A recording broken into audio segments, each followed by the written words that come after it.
बातमीपत्रामध्ये आता पाहणार आहोत सकाळच्या महत्त्वाच्या 100 बातम्या अतिशय वेगवान स्वरूपात सुरुवात करूया। नाशिकमध्ये शिवसेना आणि राष्ट्रवादी एकत्र लढणार आहेत, तर नाशिकमध्ये भाजप स्वबळावर लढणार आहे। भाजप आमदार देवयानी फरांदेंचा मुलगा सीमा हिरेंच्या मुलीची निवडणुकीतून त्यांनी माघार घेतली आहे। भाजप नेतृत्वाचा आमदार खासदारांच्या मुलांना उमेदवारी न देण्याचा निर्णय घेण्यात आला आहे। मुंबईच्या माजी महापौर किशोरी पेडणेकरांना अखेर एबी फॉर्म मिळालाय। वॉर्ड क्रमांक 199 मधून उमेदवारी जाहीर करण्यात आली आहे। जालन्यामध्ये भाजप नेते कैलास गोरंट्याल यांच्या पत्नी संगीता गोरंट्याल यांनी उमेदवारी अर्ज दाखल केला आहे, तर पुत्र अक्षय गोरंट्याल यांनी सुद्धा उमेदवारी दाखल केली आहे। जळगाव महानगरपालिकेमध्ये अनेक इच्छुकांची उमेदवारी अर्ज दाखल करण्यासाठी मोठी गर्दी झाली होती। महाविकास आघाडीमध्ये आघाडी झाली असून मात्र अद्यापही महायुतीमध्ये जागा वाटपाबाबत एक मत झालं नाहीये। मात्र अनेक उमेदवार कालावधी कमी असल्यामुळे आपला उमेदवारी अर्ज दाखल करत असल्याचं चित्र होतं। भिवंडीमध्ये शक्तीप्रदर्शन करत भाजप उमेदवारांनी अर्ज दाखल केले। उमेदवारीच्या घोषणेआधीच भाजप उमेदवारांनी अर्ज दाखल केले। भिवंडीमध्ये मनसेच्या 10 उमेदवारांना एबी फॉर्मचं वाटप करण्यात आलं। मनसे शहर अध्यक्ष मनोज गुळवी यांच्या कार्यालयामध्ये या सर्व 10 उमेदवारांना फॉर्म देण्यात आले। अकोल्यामध्ये हरीश अलीम चंदानी यांनी भाजपमध्ये घरवापसी केली आहे। विधानसभा निवडणुकीमध्ये त्यांनी वंचितकडून निवडणूक लढली होती। धुळ्यात शिवसेना आणि राष्ट्रवादीची युती होण्याची शक्यता आहे। आमदार मंजुळा गावित आणि सुनील केदार यांच्या सकारात्मक चर्चा झाली। वरिष्ठांशी चर्चा करून निर्णय जाहीर करणार असल्याचं गावित यांनी सांगितलं। मनमाड शहरात काँग्रेसला मोठा धक्का बसलाय। नगरपरिषद निवडणुकीतून निवडून आलेले काँग्रेसचे एकमेव नगरसेवकानं काँग्रेसमधून राजीनामा दिलाय। राजीनाम्यानंतर मुश्ताक उर्फ बब्बू कुरेशी यांनी शिवसेनेमध्ये पक्षप्रवेश केला। जळगावात महायुती भक्कम असल्याचं आमदार किशोर पाटील यांनी म्हटलंय, तर लवकरच युतीची घोषणा करणार असल्याचं ते म्हटलंय। तर शिवसेनेचा 25 जागांवर दावा असल्याची माहिती त्यांनी दिली आहे।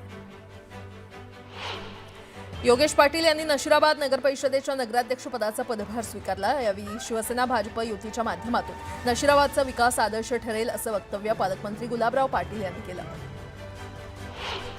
रत्नागिरी जिल्ह्यातल्या खेड नगरपरिषदेच्या सार्वत्रिक निवडणुकीमध्ये महायुतीनं 21-0 असा ऐतिहासिक विजय मिळवून सत्ता स्थापन केली। जनतेतून थेट निवडून आलेल्या नगराध्यक्ष माधवी राजेश बुटाला यांनी सोमवार अधिकृतपणे पदभार स्वीकारला। रत्नागिरी नगरपरिषदेच्या नवनिर्वाचित नगराध्यक्ष शिल्पा सुर्वे यांनी आपल्या नगराध्यक्षपदाचा पदभार स्वीकारला। यावेळी राज्याचे उद्योगमंत्री उदय सामंत यांचे पिताश्री उद्योजक अण्णा सामंत आणि शिवसेना पदाधिकारी आणि कार्यकर्ते मोठ्या संख्येनं उपस्थित होते।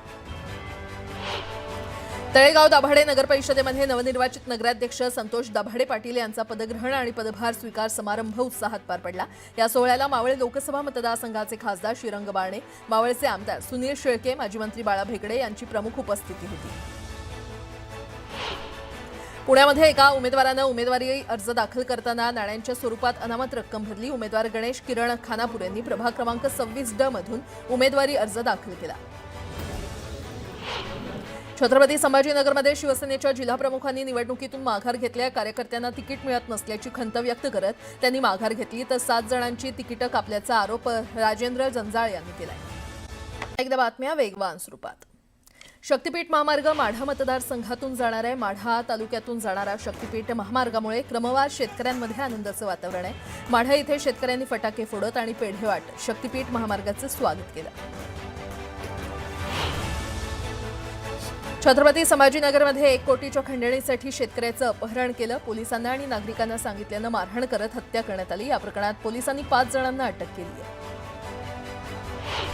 चंद्रपूरच्या मोहाडीमध्ये बँकेतून रोख आणि सोनं चोरीला गेल्याची घटना घडली आहे। या प्रकरणात पोलीस ठाण्यात तक्रार दाखल करण्यात आली आहे। पोलिसांकडून अधिकचा तपास सुरू आहे।